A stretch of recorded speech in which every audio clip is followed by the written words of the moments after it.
Krishna Shrimad Bhagavatam canto 10 chapter 35 Krishna के one विहार के समय गोपियों द्वारा कृष्ण का गायन।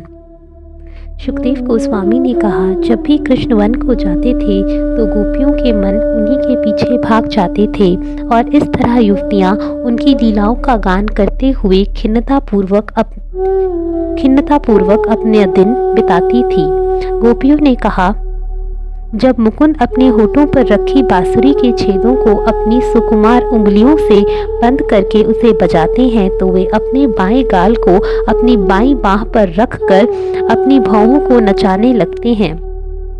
उस समय आकाश में अपने पतियों अर्थात सिद्धों समेत विचरण कर रही सिद्ध पत्नियां चकित हो उठती हैं। जब ये स्त्रियां वंशी की ध्वनि सुनती हैं तो उनके मन काम वासना से चलायमान हो उठते हैं और अपनी पीड़ा में उन्हें इसकी भी सुध नहीं रह जाती कि उनके कर्म बंध शिथिल हुए जा रहे हैं। हे बालाओं, दुखियों को आनंद देने वाला यह नंद का बेटा अपने वक्षस्थल पर अविचल दामिनी वहन करता है और इसकी हंसी रत्न जटित हार जैसी है। अब जरा कुछ विचित्र बात सुनो। जब वह अपनी बांसुरी बजाता है तो बहुत दूरी पर खड़े व्रज के बैल, हिरण तथा गौएं के झुंड इस ध्वनि से मोहित हो जाते हैं। वे जब जुगाली करना बंद कर देते हैं और अपने कानों को खड़ा कर लेते हैं, वे स्तब्ध होकर ऐसे लगते हैं मानो सो गए हों या चित्रों में बनी आकृतियां हों।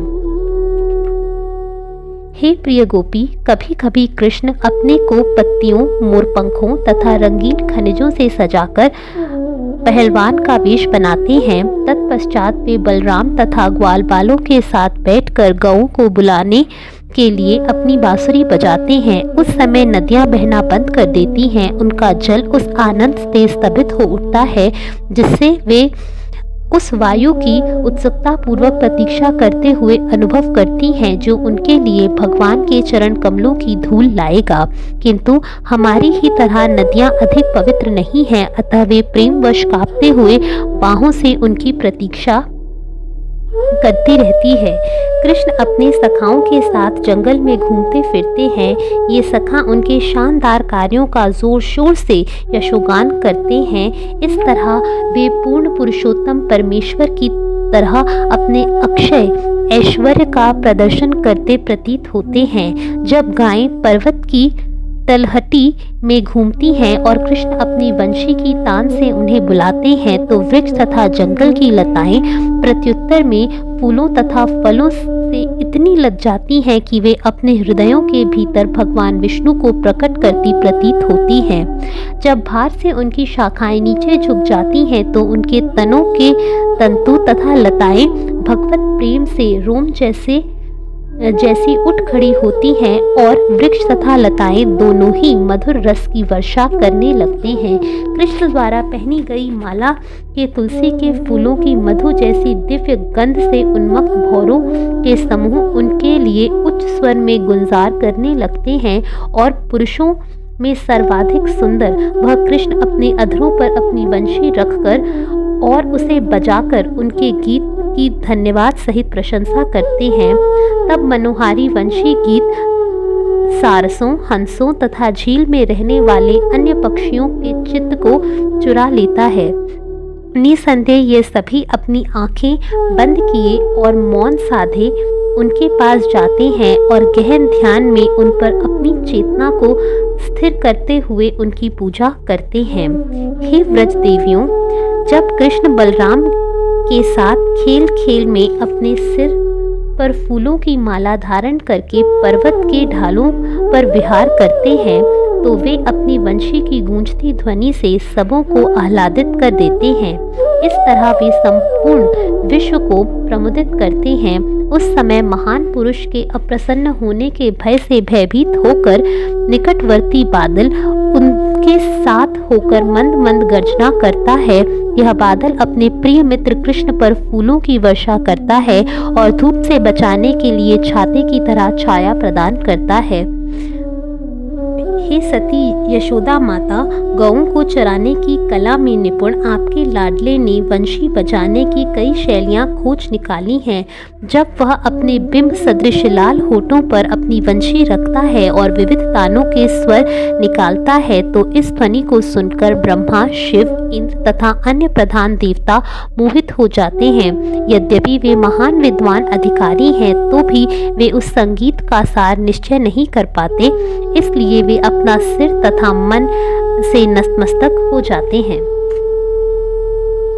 जब कृष्ण अपने कमल दल जैसे पांवों से ब्रज में घूमते हैं तो भूमि पर पताका, व्रज, कमल तथा अंकुश जैसे प्रतीकों के स्पष्ट चिन्ह बनते जाते हैं। वे पृथ्वी को गौओं के खुरों से अनुभव होने वाली पीड़ा से प्रशमित करते हैं। जब वे अपनी विख्यात बांसुरी बजाते हैं तो उनका शरीर हाथी की अदा से झूमता है। इस तरह हम गोपियां जो कृष्ण की विनोद प्रिय चितवन के कारण कामदेव द्वारा चंचल हो उठती हैं, वृक्षों की तरह स्तब्ध खड़ी रह जाती हैं और हमें अपने बालों की लर तथा वस्त्रों के शिथिल पड़ जाने की भी सुध नहीं रह जाती। अब कृष्ण कहीं पर अपनी मंडियों की लड़ी में गौओं की गिनती करते हुए खड़े हैं।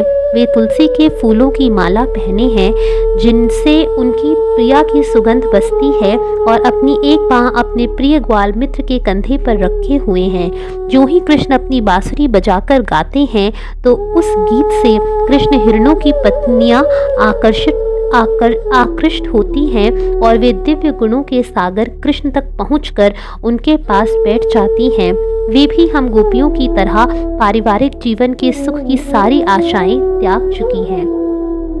हे निष्पाप यशोदा, तुम्हारे लाडले नंद नंदन ने चमेली की माला से अपना विचित्र वेश सजा लिया है और इस समय वह यमुना के तट पर गौओं तथा ग्वाल बालों के साथ अपने प्रिय संगियों का मनोरंजन कराते हुए खेल रहे हैं। मंद वायु अपनी सुखद चंदन सुगंध से उनका आदर कर रही है और विविध उपदेवता चारों और बंदी जनों के समान खड़े होकर अपना संगीत गायन तथा श्रद्धा के उपहार भेंट कर रहे हैं।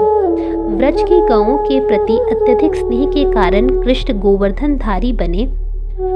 दिन ढलने पर अपनी सारी गौओं को समेटकर वे अपनी बांसुरी पर गीत की धुन बजाते हैं और उनके मार्ग के किनारे खड़े उच्च देवतागण उनके चरण कमलों की पूजा करते हैं तथा उनके साथ चल रहे ग्वालबाल उनके यश का गान करते हैं।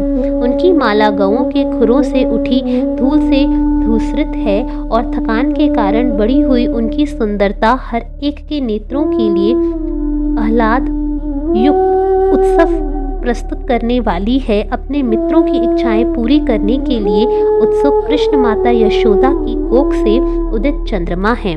जब श्री कृष्ण अपने शुभ चिंतक सखाओं को आदर पूर्वक शुभकामनाएं देते हैं तो उनकी आंखें थोड़ी सी इस तरह घूमती हैं जैसे नशे में हों। वे फूलों की माला पहने हैं और उनके कोमल गालों की शोभा उनके सुनहरे कुंडलों की चमक से तथा बदर बेर के रंग वाले उनके मुख की श्वेतता से बढ़ जाती है। रात्रि के स्वामी चंद्रमा के सदृश अपने प्रसन्न मुख वाले यदुपति राजसी हाथी की अदा से चल रहे हैं। इस तरह वे व्रज के गौओं को दिन भर की गर्मी से छुटकारा दिलाते हुए संध्या समय घर लौटते हैं। श्री सुखदेव गोस्वामी ने कहा, हे राजन, इस तरह वृंदावन की स्त्रियां दिन के समय कृष्ण की लीलाओं का निरंतर गान करते हुए आनंद लूटती और उन सबों के मन तथा हृदय उन्हीं में लीन रहकर अपार उत्सव भाव से भरे रहते। हरे कृष्णा।